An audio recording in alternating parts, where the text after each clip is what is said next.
All right, welcome back to the Driveline R&D podcast. Jack Lambert here with Josh Heshka, Marek Ramilo, and we have a special guest today, Katie Krall.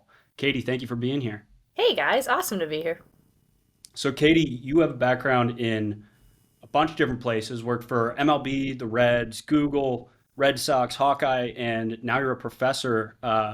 Starting out this interaction, you actually shared a scouting report you have on Josh. What's the rundown there? I was delighted to see Josh on this because in 22, when I was coaching with the Red Sox, I would keep independent notes on players. It's a habit, Jack, that stems from when I was a baseball ops analyst with the Reds.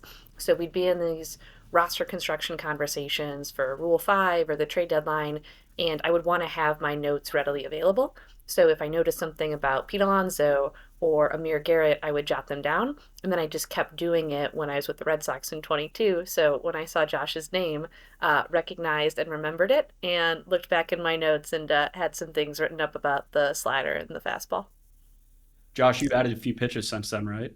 Yeah, I've added a few like 95 mile an hour over the top fastballs, which hopefully anybody watching this would notice. Anyone with any other organization, please pretend that I throw 95. Yeah, we'll But just hope we figured Katie out knows before it. this call started that my last game of 2022, which was the in Portland, was the day I got hurt, and I also gave up 4 earned runs against the Portland Sea Dogs. So we were saying Katie added insult to injury literally to my last appearance of 2022 with her amazing advanced scouting skills. Katie, so you've been in a role where you've done some advanced scouting, and was that type of analysis that you showed on Heshka, is that like your typical deliverable, or were you going with stuff made from the org and then kind of passing it along to players, or what was that process like for you? Definitely. I would say, Jack, that the notes that I whipped up, I really just wanted them to be shorthand. So I modeled it based on what a pro scouting report would look like. So I would do present grade, future grade. But then, in terms of advanced scouting in particular, we would have documentation at the Red Sox that was comparable across levels. So I think one of the most powerful things about advanced scouting at the minor league level is developing it as a skill. Like I've had conversations before with coaches who say, if you're in low A and you only throw 88 miles an hour, like it doesn't matter how much you prep, it doesn't matter if you know backwards and forwards what the vertical approach angle is of every pitcher, like talent will win out at a certain point. My counter argument to that always was that there is value in learning how to watch video. There is value in learning what metrics matter to you. Hudson Potts was on our team in 22, and all he ever wanted to know when a new reliever came in was the max fastball velo. So, a new reliever came in, he's in the on deck circle, he's 95. I would just flash 5 fingers, and that's it. Like, that's all Potsy needed to know. And so, I think as a player, being able to develop that and get comfortable, so when you do see an outing summary or you do see a swing decision report, if and when you get to the big league level, you're not overwhelmed by it. Yeah, I think that makes a lot of sense, and something we struggle with, or I wouldn't say struggle with, but deal with here, in that we're not like an organization where we can just have an advanced scouting meeting before a game and give Mhm. everyone the rundown on the pitcher we're facing today. If we have 30 hitters, that's likely 30 pitchers we're prepping for because we have guys on all different teams.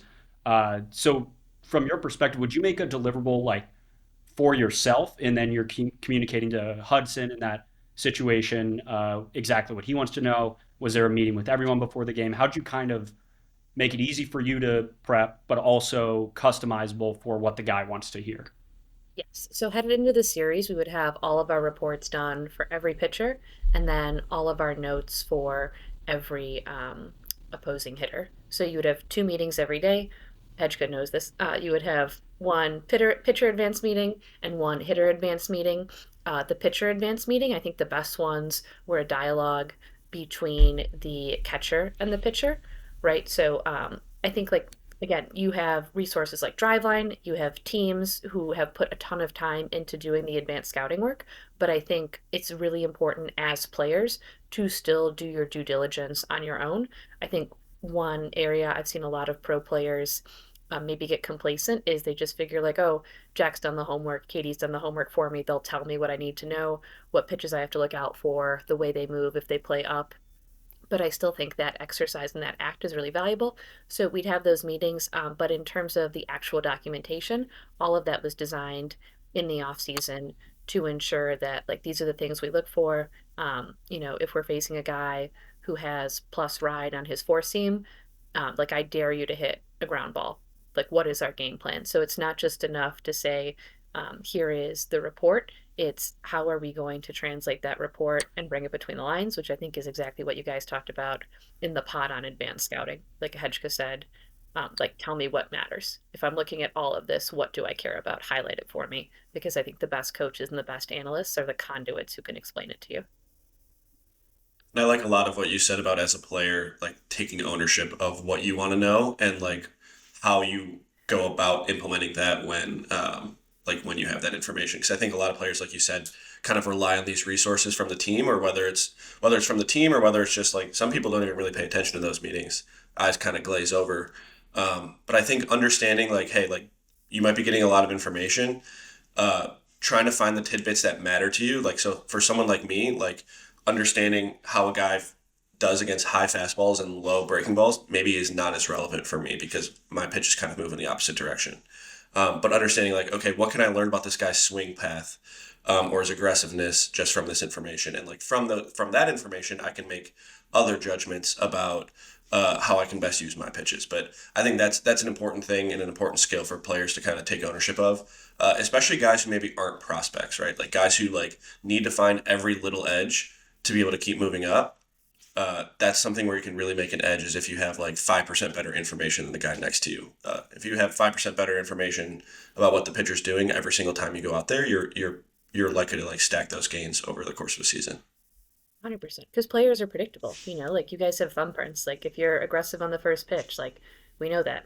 If like you mentioned the bat path, if you're a steep swinger, like that's probably not going to change from 5 days ago. So like I can go to the bank that this is the way that I could maybe match up and work through that. Yeah, you're totally spot on there.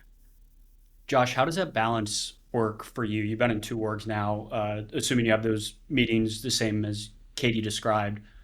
How much are you listening there versus taking a raw scouting report and in the bullpen going over it yourself and making your own kind of uh, conclusions there? Because yeah, like you mentioned, you're just so different from whatever the typical scouting report would be. Yeah, I think I'm kind of trying to get like a holistic vision of like what this guy is as a hitter and like what he's about. I also like some of the guys I don't even really like try to make a game plan for. Some of the like maybe the weaker hitters where that's just like attack them with my best stuff, challenge them with my best stuff. This is something I know Katie mentioned as well, which is like there's guys that are strong against the fastball, like strong against sinkers. But that doesn't mean that I never throw my sinker because that's my sinker is very different than the average sinker that guy sees over the course of the season.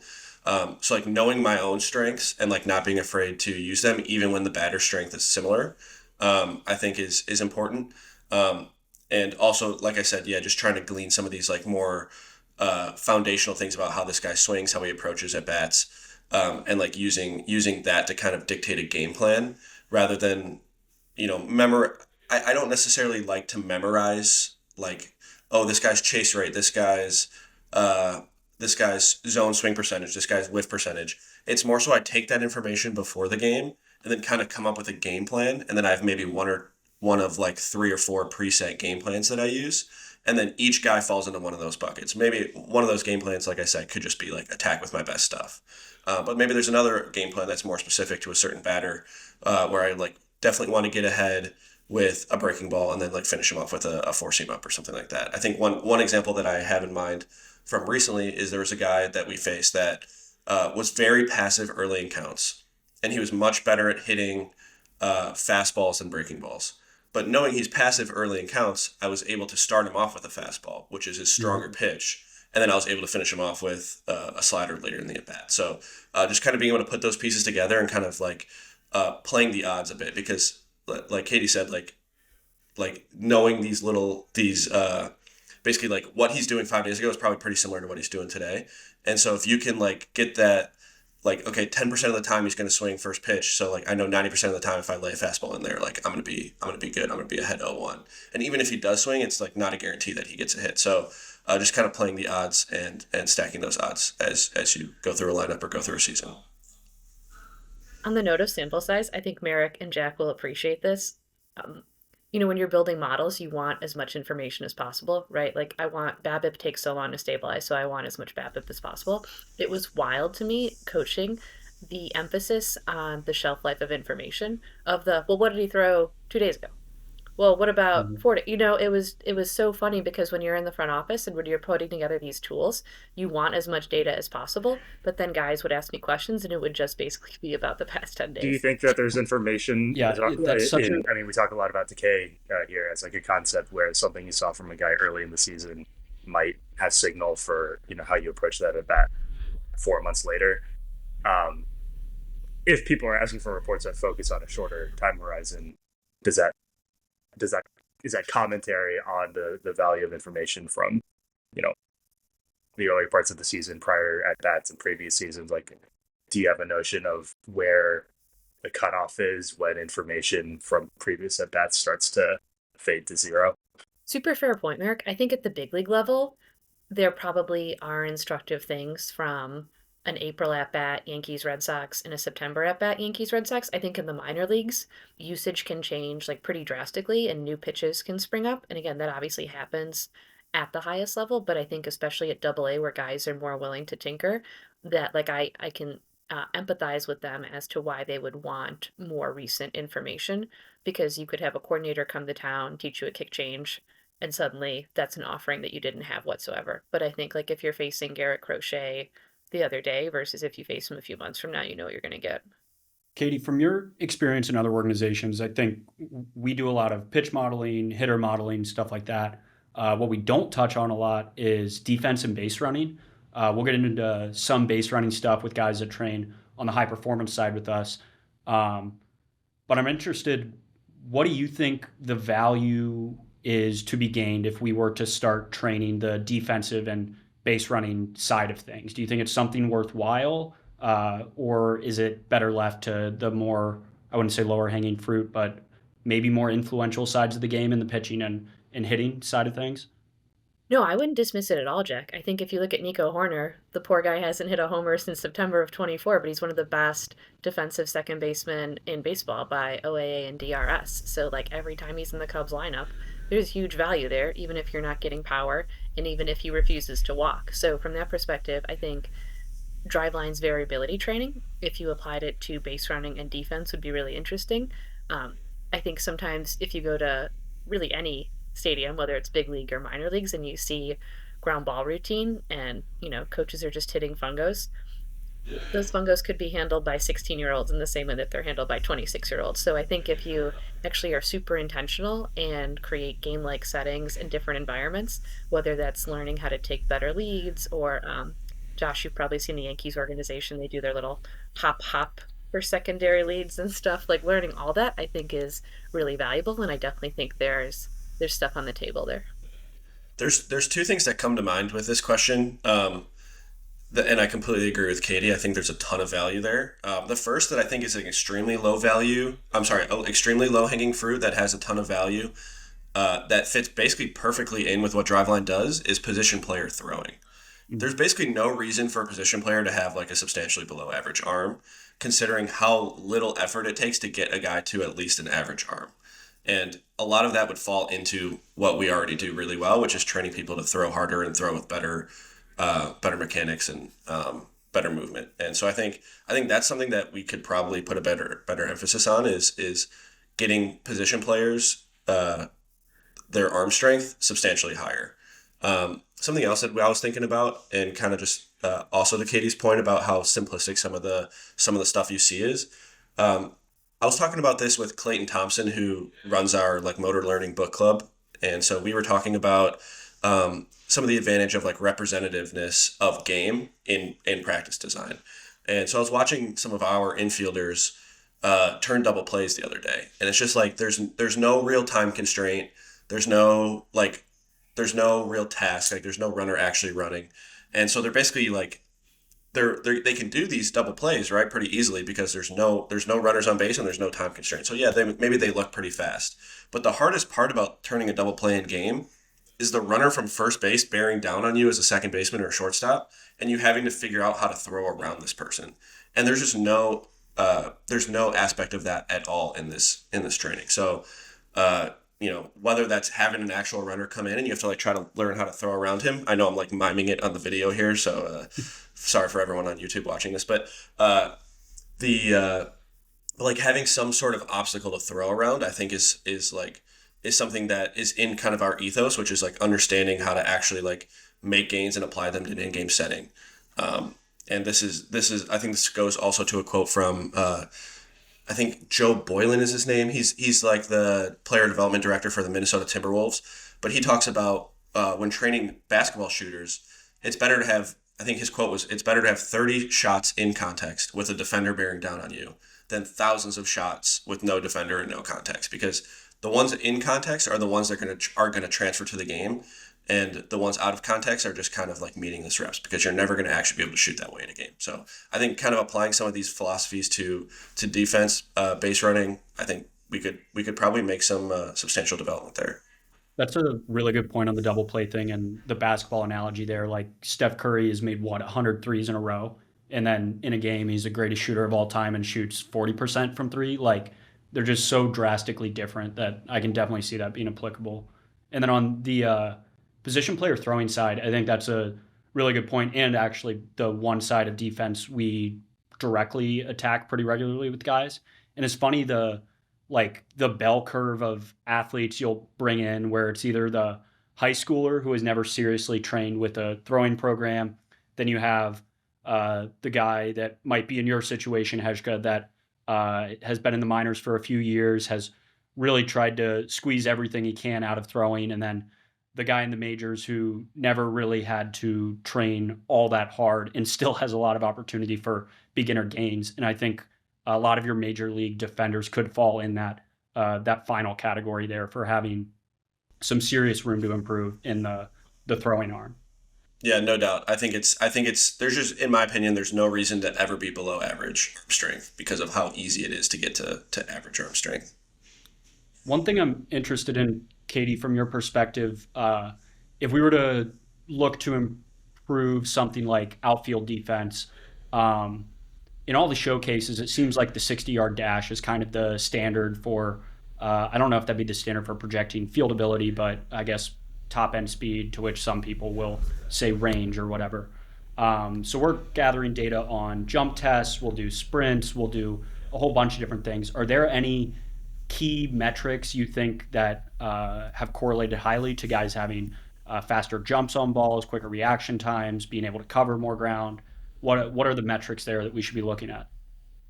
It's a great question, Jack. I think it's about explosiveness, and I think it's why like force plate data is really powerful for outfielders in particular. Getting a sense of, do they have the talent where they can compensate for if they take bad routes, right? Like I think there is a lot of value in having tools and having that innate ability.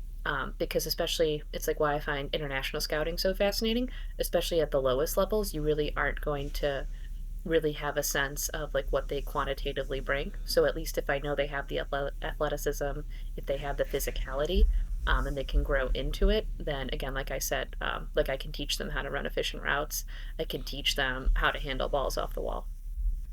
So are there traits from your experience that you think are easier to develop than others, where like if you see a guy who maybe is really good in one area and really bad in another, you're like, we can work with this guy in this trait. But if it's the opposite, you're like, maybe we can't actually develop this trait that he's lacking. Are there traits like that in your experience?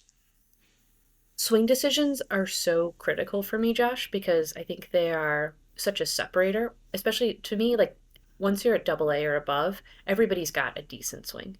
Like there aren't notable holes. Guys are like able to like square up the ball pretty consistently, but you do see guys who like get consistently fooled. Now, by the same token, when I was with the Red Sox in 22, Ceddanne Rafaela was on our team. I think he's like sitting around like a 60 or 61% swing rate this year. And he's still able to, be like a very serviceable big leaguer. So there are exceptions. PCA, every time he steps up to the plate at Wrigley, there are MVP chants, and the man has a ridiculous chase rate. So again, those two examples prove me wrong, but I would say swing decisions is really big for me. In zone contact, like if you're not squaring up middle fastballs. The other thing that I look for, and I think you'll appreciate this, if I see a hitter take a 2-0 fastball, middle, and it's not a situation where the previous at bat was a 4 pitch walk or this guy is like known to be wild. If I see a hitter take a 2-0 fastball, what are you doing? Like what? So what is the pitch that you are waiting for? So that's something that always leaves me kind of absolutely gaping at the hitter. Is something that I'm like, well, if you don't want to be swinging at that, what do you want to swing at? I think those are great points, and yeah, I always appreciate when a guy takes a 2-0 fastball right down the middle. Yeah. Thanks, So if man. you have a list of guys who do that, please let me know so Yeah, I can fill those it in are there. the separate tab of my notes. I think the swing decision discussion is so interesting, and I'm excited to see it kind of evolve with the new swing metrics because I think of the example of Rafael Devers, where before this year was swinging at a bunch of stuff below the zone and just hitting the crap out of it. So our traditional modeling that doesn't take into account like his swing path or that he's done damage on pitches outside the zone previously, that was like a recognized gap we had and kind of an open conversation of what should we do here? Should we reward him for doing that or should we punish him for doing that because if he ages poorly, he may not be able to make contact with those. But then this year has completely shifted. I think he's leading the league in walks. And really just an interesting question of whether swinging outside the zone on pitches you punish, does that mean you have a chase problem or are you consciously recognizing this is outside the zone, but I know I can punish it? And I think it does appear to be a skill that just seeing more pitching can get you better at. I don't know if there are any other great ways to train it. I love that point, Jeff. We call it in scouting, like, oh, he's a good bad ball hitter. Yep. But you're right. It's this dynamic of, but should we be commending him for the fact that he is not familiar with where he should be swinging? But he is making contact, which is what we want. So where do we put him? Yeah, that's the way we previously rewarded it is it would show up as a bad swing decision, good contact, good power. But it just begs the question with PCA. Uh, is this a guy that when it all goes wrong is going to be chasing at Javi Baez levels and fall off, or is he going to adjust and recognize he can't do as much damage with it and go from there? But yeah, Yeah, I just know. something I'm excited to see with the new swing metrics. I know we've had some debate about this internally too, about whether that should be considered a good swing decision if he's like likely to do damage there. This is like I feel like this is the person I think of when I think of this is Vladimir Guerrero, like the Yeah, Vladimir Guerrero Senior. It just felt like he would swing at the most ridiculous pitches and still find a way to put the ball in play with damage. And so it's like, do we keep those skills completely separate, or is it that if you can do damage on a pitch, you probably should be swinging at that pitch, even if You it's out can of the zone. So I think you it's can an frame interesting the debate. cost benefit pretty neatly, though, I would think, because the only thing that you would gain by not swinging at a ball that you could do damage on is a ball. So if the like incremental progress toward a walk is bigger than the expected value of the damage that you can inflict by swinging at it, then sure. But if you're just going from like a 1-1 count to a 2-1 count and you have a shot at putting a ball in the gap or something like that, I say swing away. Yeah, I think it's a good point. I think the most interesting part of it comes in though when let's say Devers were to continue swinging like this and he's 34 years old.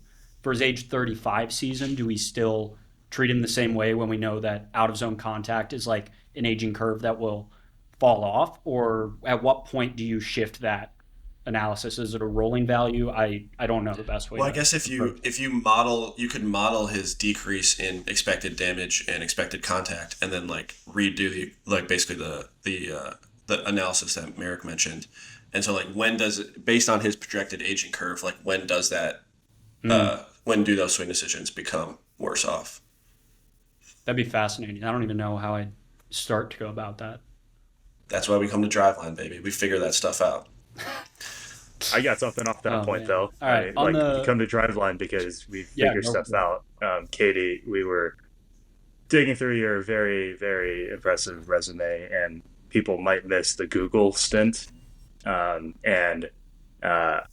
it reminded me that Google, I think, still does, maybe used to, run this thing called X, the Moonshot Factory, which it aptly named X because now like that's been co-opted. But I always was drawn to that thing because it was a place for Google to throw its technological might behind mankind's biggest and most ambitious projects to solve the biggest and most difficult problems. And what's cool to me about Driveline is I absolutely think of us as the Moonshot factory within baseball, certainly, and maybe like sports more broadly. So do you think that there are Moonshot type problems that are not being worked on anywhere that Driveline can pursue? And I know we're presenting this to you unprompted, so a bit on the spot. No, I love it, Marek. On the moonshot concept, I think philosophically it's so incredible. You just need to have the scale and the might of Google to say, oh, we spent 2 years and $10 million on this. We got nothing out of it, but it's totally fine and it's not going to impact shareholder value whatsoever. But like that ethos of we are going to pursue things because we have a belief that if and when we hit on something, it will be revolutionary. The moonshot idea I have for you guys, I am going to plagiarize because it comes from Chris Young, who was my boss at MLB before he won a World Series ring with the Rangers. And he had me kick the tires on this concept of using facial recognition technology to measure competitive drive. So if you guys have ever watched a game, and maybe Hedgeka, you've seen this from the dugout, you can like see it on a player's face when he just doesn't have it. When there is terror, when there is a lack of confidence, it's very difficult to quantify, but like there have been so many times when I have watched a game and been like, he's not going to get out of this inning. He's not going to be able to get these outs. And so CY felt the same way. And so we figured in the same way that there are advertisers and marketing agencies that use facial recognition technology to see how people respond to ads. Like, oh, I watched a Nutella ad and the person smiled or their eyes widened, right? Like there are all these different ways that you could use this technology. And so CY's idea was to take it in order to be able to determine, hey, we've got to get Evaldi out, like he doesn't have it. It's a little quirky and maybe there's no merit to it, but I think if somebody had the time and if you got it right, I think the objective would be able to determine who has it and who doesn't as another tool in the same way that sports science departments have red, yellow, and green coding for, hey, Hedgeka's thrown a lot today, or hey, this guy, like in the performance testing earlier, he wasn't doing very well, so we want to watch him cautiously. Like it wouldn't be a Rosetta Stone, but it definitely would be another tool. That's extremely interesting. I think actually would have a lot of applicability to a lot of things in that I know computer vision has been used previously to measure heart rate on based just off your face. And I wonder if that'd be something where you'd find out, yeah, Hedgeka gets in his first Major League spring training game and his heart's beating 180 beats per minute. Patrick Mahomes is in the fourth quarter down 7 and he's at 72 beats per minute. All right, you don't have to put me on blast like that, dude. I feel like this is the second time he has brought up your 180 and Patrick Mahomes. If I am listening to all the Driveline archives correctly. Computer vision has no idea that there was 200 milligrams of caffeine coursing through my veins. Okay, that's not. I also got to be much more careful with my faces during games now in case I end up in some training data set sometime. I made no statement that you were unready or ready. I just said your heart rate was high. That's subjective. But yeah, I think with that being proven previously, there has to be some application for maybe finding heart rate range. And if you know a guy's resting, you can determine if he's got it or if he's melting down or what there is there. So this is actually a really interesting question by Marek, and this kind of reminds me of a discussion into basically like public R&D funding, right? So like in terms of like the government funding R&D and like how there's usually a massive return on investment, at least that I've seen like in areas like medicine and like the National Weather Service, and but I think one area where that's really interesting is that the federal government also often like funds these ideas that the market would never fund themselves, right? So like DARPA with the internet, right? Like the internet is $1 trillion idea, but it basically wasn't profitable for so long and it requires such a large buy-in nationwide that there was no real incentive for a private industry to ever really implement it or pursue it themselves. I guess outside of the scope of Driveline and MLB organizations, are there any like moonshot ideas that like would require like a federal government of baseball to fund, because it's such a moonshot that private industry would never really have the ability to make it profitable? I don't know. Maybe that's just where by the league Marek's office, idea took right? me. You know, I mean, they're the feds in this case. I think it's fair to say. Yeah. I I think wonder. it's well. Yeah. Sorry, Katie. No, I was just gonna say, Hedgehog, I think it's why, like, when there was the study that came out Yeah. related to arm injuries, and it basically just summarized there have been a lot more arm injuries because pitchers throw harder and more offerings with movement. But like in an ideal world, and I actually talked to people about this when I was at MLB, like it would be for the greater good. If there were a way where you could ensure that pitchers remain on the field longer, you would want to share that benefit. The union would want that benefit shared. But if the Dodgers finally figure it out and they're able to have a full staff headed into 2026, they have no incentive to tell anyone. But like it would benefit the entirety of the sport if there were some smoking gun. I think Um, there are a bunch of interesting implications. I think with Hawkeye data that the league has in all these different ballparks, and I know you've worked there. Something I've thought, and I don't know if teams are doing it. Could you model workload based off estimates of torque on the elbow and arm speeds and all that? With that Hawkeye data, is it high enough quality to get reasonable measurements there? Yes, 100%. When I was with the Reds, Jack, the first thing that David Bell asked for, he came over from the Giants, was an energy tracker in Hmm. order to better monitor fatigue and workload. So at the time, this would have been 20 and 21. We had Hawkeye data, but it wasn't necessarily something that we had like fully integrated. But that concept of a pitch count is such a simplistic measure of workload was definitely something we were attacking. So the kitchen sink model that we built took in everything from like how many steps that you have to walk from the dugout to the mound. But I definitely think like the forces that you're exerting, which you can glean from the Hawkeye data, is super instructive.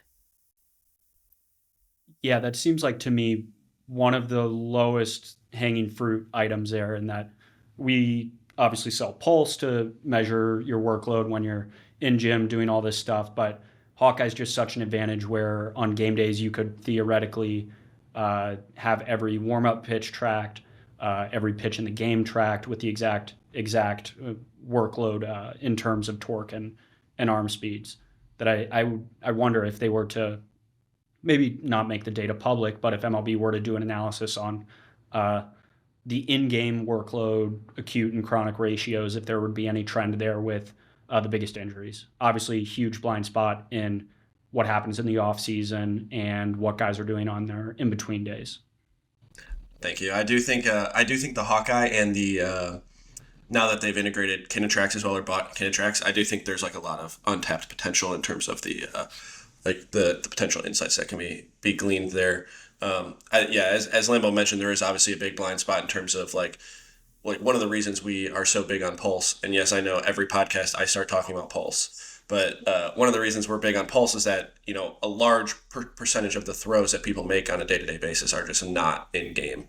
I think last time I've checked, even on my game days, I think only 20 to 30% of my throws that day are actually made in the context of the game. So um, I do think it's really interesting though, and I hope actually they publicize some of the biomech data just like they do with the ball tracking. I think let the public baseball R&D space start making some of these insights for them. You can push Polish. That's good. When I was with the Reds, it was like when Bodie was there and Jags and Dan O'Coin, and I used to call Cincinnati Driveline East. So I'm very familiar with Driveline's product offerings. Is that the Red Sox now? Driveline East. I I think they've suppose, split. yes, it has moved even further to the coast. Yeah, Yeah, Red Sox and Phillies are split deals there. yeah. They're competing for the title there. Katie, with on the topic of Hawkeye, what other things can Hawkeye measure that the public does not have access to? What's the biggest gain there? Is it batted ball spin, like specific intercept points for ball and bat intercepts for pitching models? Uh, I don't know what is there that we're missing publicly. I think Hedgeka said it with Biomech. Like there is so much there. I don't know if it will ever be. I maybe suppose in our lifetimes we're all quite young. It'll be available in game, but as you guys know, like it has to go through like an inverse kinematics model. It has to be like cleaned up. So I know, and maybe this is the case now, or maybe it was just whispered last year that the Phillies were kicking around having their biomechanist in uniform in the dugout in order Mm. to facilitate those conversations with the anticipation that that type of data would be available in game. But in terms of having a sense of the way the data is collected, the way that it is monitored, how it can be used, how it can be cleaned, what's actionable. I think like that was one of my favorite parts of Hawkeye. It was being able to see behind the curtain when we went from an 18-point model to a 29-point model. How do you ensure that all segment lengths are consistent? How do you ensure that you have enough cameras for redundancy? I think all of that stuff was very much Wizard of Oz-esque in that like when you're really able to see what goes into it, you have like a far greater appreciation for its power. And Yeah. can confirm that person that you were talking about was Anthony Brady, and I believe he was former Driveline podcast host, by the way. And Which is he so was in crazy, uniform, I Hedgeka. believe. Like some teams don't even have a biomechanist, and the Phillies are like, no, we believe in this information so much. We want this person in the dugout. I'm reading the MVP, rereading the MVP machine right now, and I think I don't know if it was Ben or Travis, made the point that a lot of people thought that these advances in technology would like bring teams closer together. And in reality, it's kind of widening the gulf a lot of times because it's you have teams like the Dodgers and the Phillies and the Red Sox that are just so far ahead of other teams, and you have obviously teams like the Rockies that are historically bad. So it's interesting how differently teams are approaching these new wealths of data that are existing in the game. Yeah, the stratification is wild. Are we sure Brady wasn't in uniform to Yeah, try to on that sneak out point- the mound in the middle of the game or something?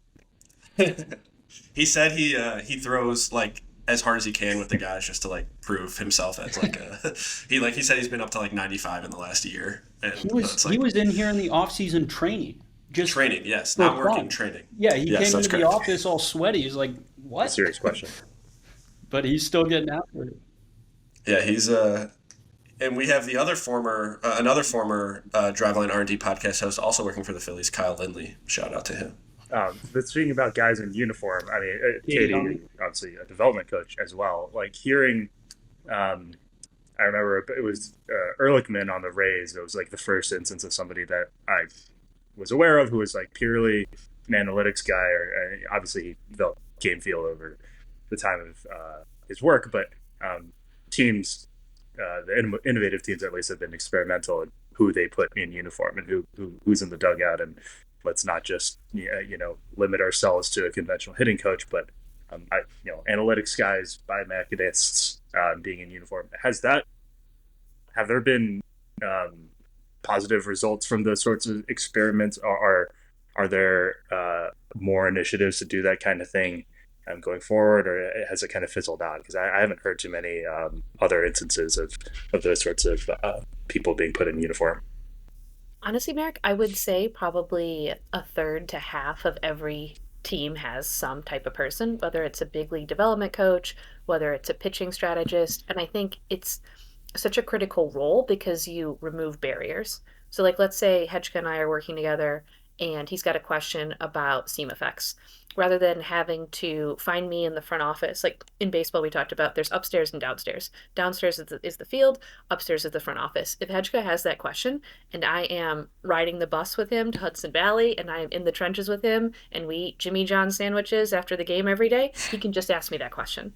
If I'm upstairs, I can still answer that question, but then he has to go out of his way to get to me, right? So I think by removing that and integrating these people within a staff, like the Reds, we've had our nutritionist in the dugout since like 2020, right? Like Ashley's phenomenal. Does she have to be in the dugout to do her job? No, probably not. But like the fact that she's there, it creates this camaraderie and this acknowledgement of, no, we want you to be here and your role is validated and substantiated by what you wear and where you are.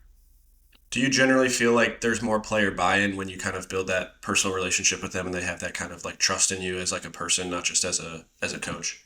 100% Edgeka. I think spring training with the Red Sox in 22, like first few weeks, talked about everything from fishing to golf to Bad Bunny. Like I think one of the worst things you can do as an analyst or a coach is I saw an intern do this to Sonny Gray with the Reds. Walk up to him and tell him how he should change his slider.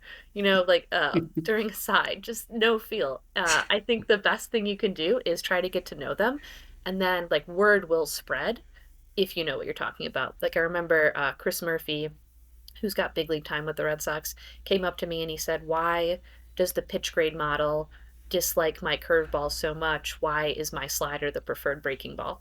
And because I had been part of groups that have built models previously, I could walk him through like what's weighted, what's favored. But like for him to approach me with that question, that was what I was looking for. Like I didn't want to come to players and lecture. If I'm going to lecture, I can do it in my classes. I wanted them to know that I was accessible and I was available, but I was never going to force any type of information onto them. Something I think we've talked about before is like you can have the best information in the world, you can have the best models in the world, but if you can't like make it actionable for the player, then it doesn't really matter. And Mm-hmm. part of making it actionable for the player is having them trust you enough to listen to you. And I think so. I think you make excellent points, and that's definitely I think I forgot who wrote the article recently, but I think there was an article. I don't remember what publication, maybe the Athletic or the Score, but about how a lot of organizations are prioritizing this like these interpersonal relationships between the coach and the player, much more so than kind of like teams historically have like that at least I've heard about and stuff like that. So I think that's a great point. Yeah, I think that was a Sometimes you don't Nino need to say piece. anything.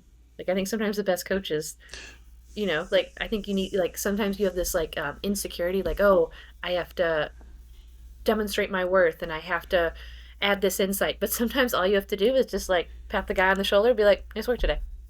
Like There's the a choice is the silence. there's like a very famous example of like Israeli fighter pilots, and this was like Daniel Kahneman and Amos Tversky, like the classic like thinking like Hmm. the guys who wrote well Daniel wrote Thinking Fast and Slow, but basically what they found is that fighter pilots who did poorly their first round and got negative feedback did better the second round, and guys who did really well the first round and got positive feedback did worse the second round. And the conclusion that they came to traditionally was like, oh, well, like never give positive feedback because it just makes you do worse.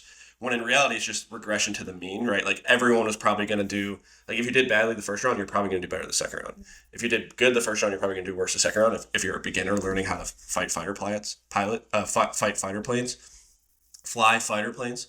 And I think that's really relevant in coaching as well. Like a lot of times you see, like if I'm throwing a bullpen, a coach will just be like, after I throw a single bad pitch, oh, why don't you like try this? Why don't you try this? And then I throw a better one the next one. He's like, see, like I told you, like it's what I told you to do. It's just a shitty pitch. Yeah, it's like I probably would have thrown a better one the next one anyways because Hmm. it's like things like that happen. And I think coaches sometimes err on the side of exactly what you said. They want to be like make their mark. They want to prove themselves. They want to like show that they can like help you as a coach. When in reality, like it's the art of coaching is knowing when to step in, and oftentimes it's way later than people think. It's the whole coaching continuum that Bodie talks about, that the population of athletes you're dealing with in pro baseball, most of them are in their like 80th plus percentile outcome of how their baseball career would have gone. Like you can make them so much worse than you can make them better, generally speaking. Yeah, so having that restraint to know when to step in, I think, can be huge. Yeah, I love that Bodie example. Like it's so much there's so much more room to go down than there is to go up. So make Yeah. sure your interventions as a coach are correct, are likely to be successful. Yeah, these are players' careers. I got like such a profound appreciation for that. Like these are people's lives. So if you are going to someone with something, like you better be able to have the data to back it up. And that's another benefit of building like these interpersonal relationships with Hmm. players is that you view them more as a number or less as a number and more as a human, which I Yeah, you're think not is just an also asset. missing. Yeah. Katie, in the few different roles you've had, being on field with the Red Sox and everything, you clearly have an analytical understanding of the game. But wondering about any interactions you've had with some anti-analytics coach that clearly knew about baseball. Have there been any insights you've gained from that? I know I have personally from working with hitting trainers, pitching trainers here that are calling something out in a model that may be wrong, and they're right about it. Wondering if you've had any distinct experiences there. So my godfather Jack was the bullpen coach of the Twins for 32 years, and he used to say to me that those damn spreadsheets were ruining baseball. So, but he was so bright, and he had this internal database that was absolutely unmatched. He died from pancreatic cancer, and when he was sick in fall of 2017, he would call me with the different games he was watching. And so one night he calls me, he's like, "Are you watching the Rays White Sox game?" I said, "No." And he said, "Turn it on because this guy's got mound presence. This guy is really special." So I turn it on, and it was Blake Snell. And the next year, Snell wins the AL Cy Young. So from that perspective, I think that the way that he looked at the game is very different from the way that I viewed it. But I think it's one of the reasons why, like you mentioned, Jack, about having positive interactions with people who maybe have a more traditional approach to the game. Like I have such a profound respect and empathy for those individuals because of him. Like he was the reason I wore 43 when coaching. He was, they don't make him like him anymore. So I would definitely say, even though I help make those damn spreadsheets now, I definitely think that he knew what he was talking about in many respects. Yeah, it seems like there's such a variance in the types of people who are shaking their fist at the sky many times, in that a lot of them do know a lot about baseball in that are many times more than I do or other analysts do. And just because something is not currently having a correlation to a different thing numerically does not mean that there's not an effect there. I think you've sent a good article on that, Heshka, previously, but yeah, a lot to be gained from having an open mind towards the seemingly anti-analytic perspective there. I mean, I think an important aspect of that as an analyst is just recognizing the limitations of what we know. And I think a lot of times people, we have this like sense that like, oh, we can, like what we can quantify is all that matters. When in reality, there's a lot that we can't quantify that matters a lot. Another example of this is in my head. When I was a senior in college, we got a Rapsodo. So this was a long time ago, 2019. God, that's 6 years ago already. We got a Rapsodo, and Rapsodo, for those who don't know, measures spin directly, but does not actually measure the movement. So what I was doing is I was throwing like a 4-seam and a 2-seam, and both were spinning the exact same way. And I'm like, 2-seam fastballs don't exist. Like, the movement was the same, the spin was the same. 2-seam fastballs don't exist. Like, why would anyone ever throw a 2-seam fastball? Now, obviously, go asking any coach or anybody who's played at a high level, and they understand that, yes, 2-seam fastballs exist.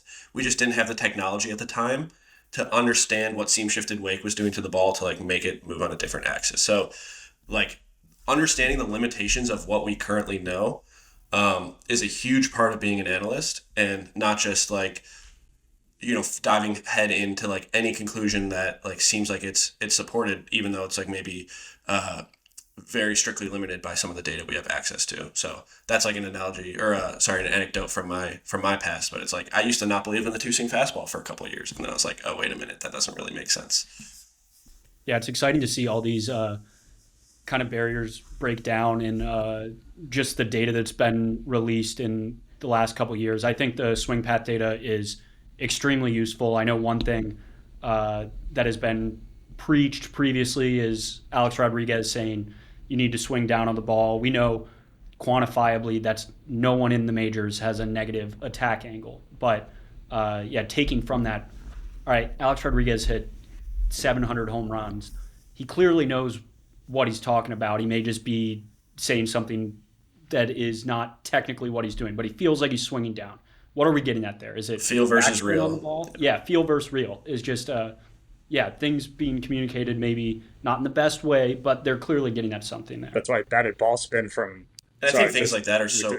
If batted ball spin from Hawkeye was a thing, then we might be able to figure out this feeling like you're imparting backspin on the ball. Anyway.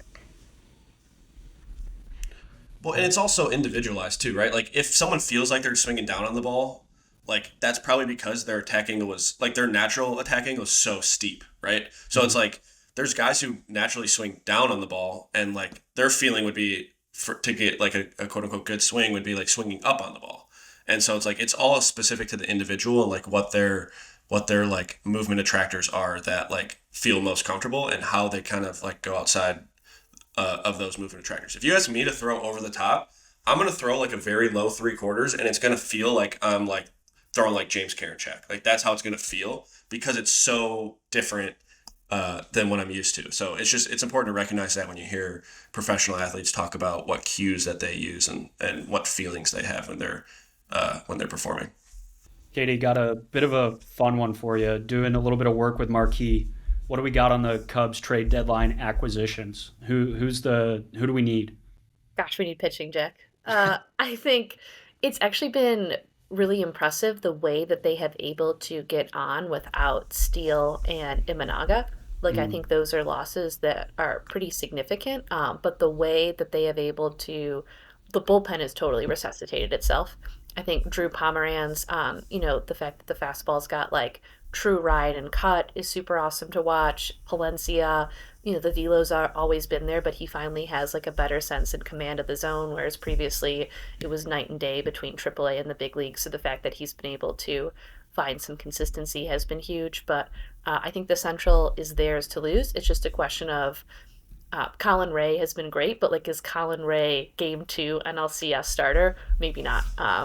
In terms of what's available on the market, I think what's really interesting is the teams that would be sellers, the White Sox, the A's, the Rockies, the Marlins, don't have a ton of assets.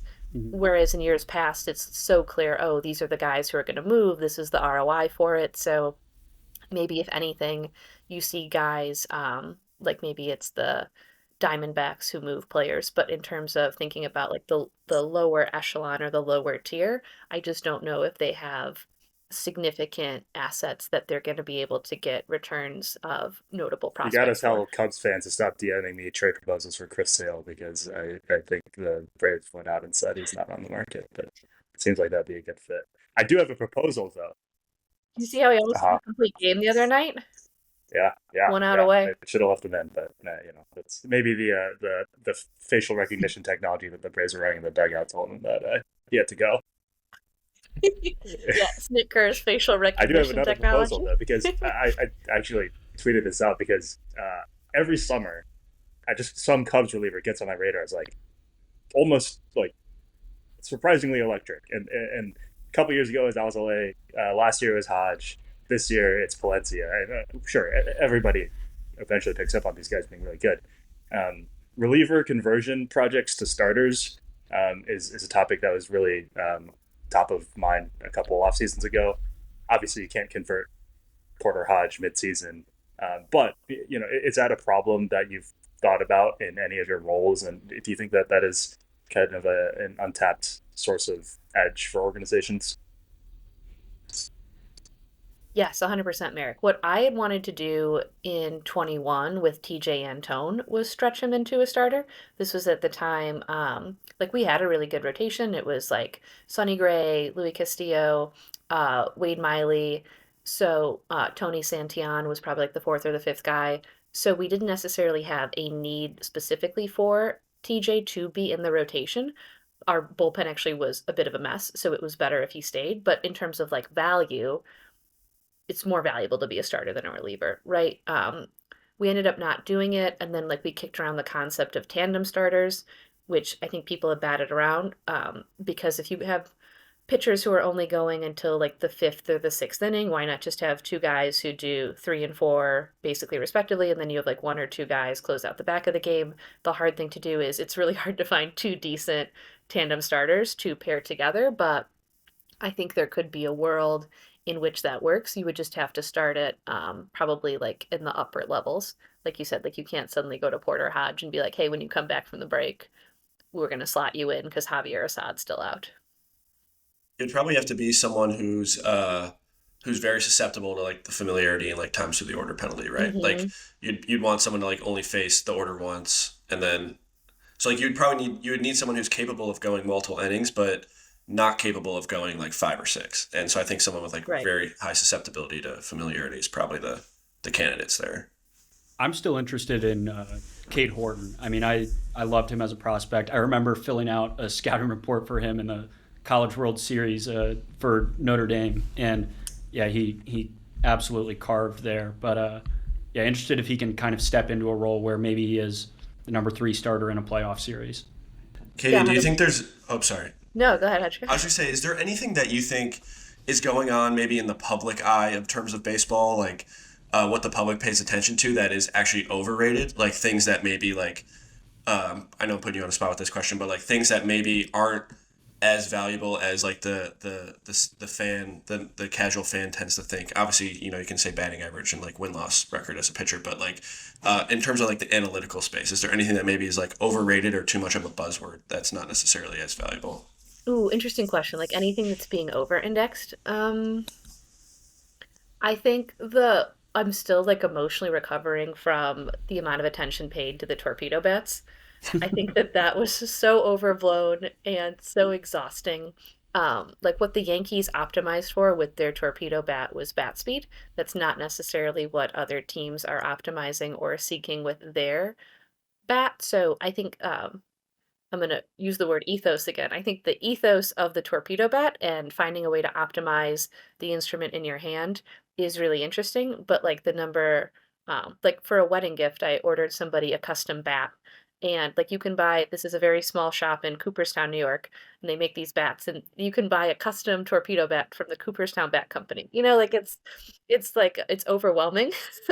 But with that being said, like I think finally like hitting technology is catching up with where pitching is in terms of let's be really thoughtful and intentional with what we're trying to do. If we are trying to swing the ball or swing the bat faster, excuse me, let's do that. If we're trying to hit for damage, let's figure out a way to do that.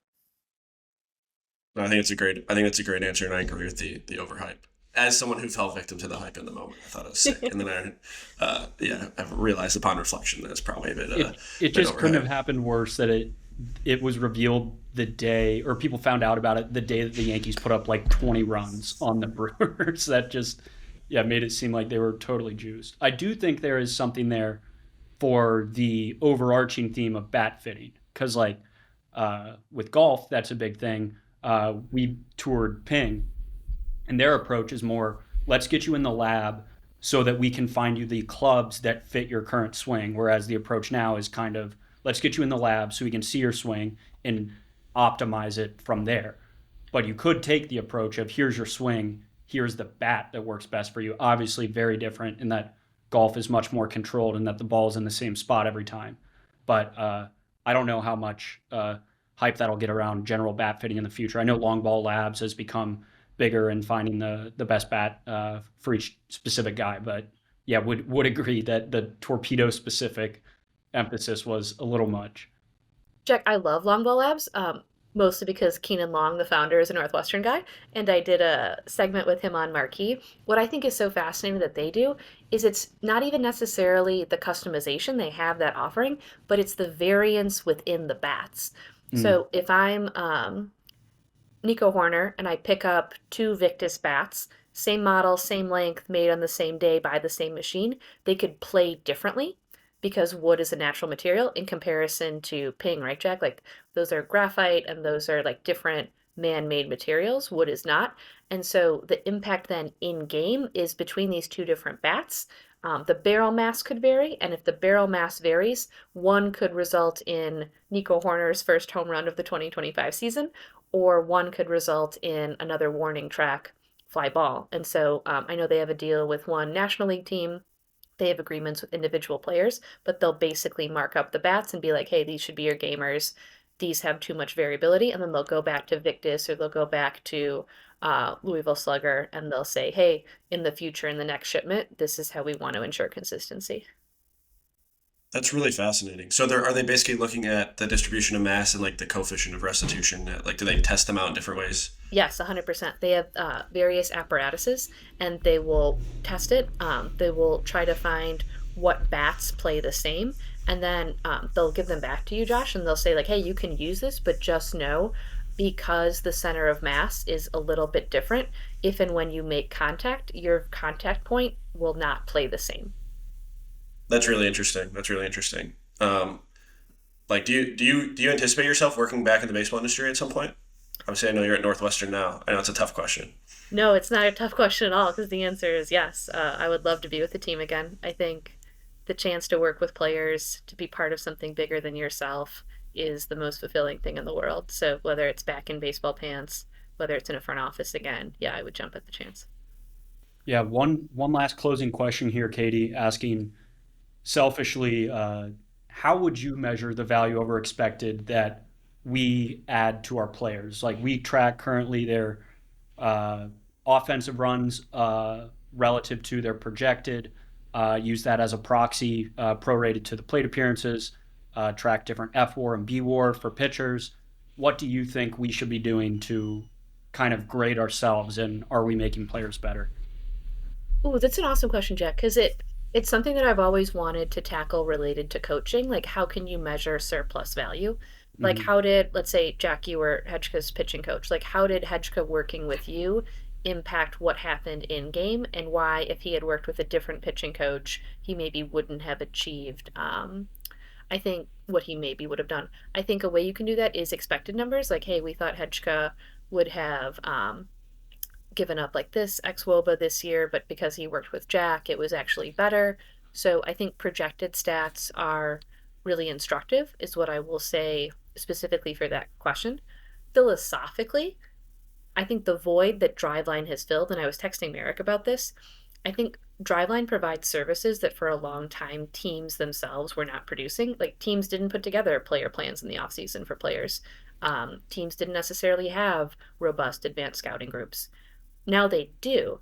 And so there's this dynamic where if everybody has their own personal swing coach, or Pete Alonso, who has been on record that he is super anti analytics, hires his own third party group to do analytics, suddenly he's Mr. Numbers, right? Like, there's this incentive where if I am paying someone out of pocket and they are my personal group or they're my personal guy, I'm going to assume they're better. So it's this dynamic within a team where, okay, if I have somebody working at Driveline in the off season, but I also have my own pitching coordinators, how do I ensure they talk to each other? Because I don't think it makes sense to marginalize the Drivelines of the world, the personal swing coaches. But I also want the players to know at the end of the day, like, you are part of our organization, and we are going to marry, or we at least we're going to try to find a way where whatever third party information you're coming to the table with, we're not dismissing, because we want you to be invested in your career, but we also want you to know that, like, we have these resources too. And so whatever makes you better, we're going to support.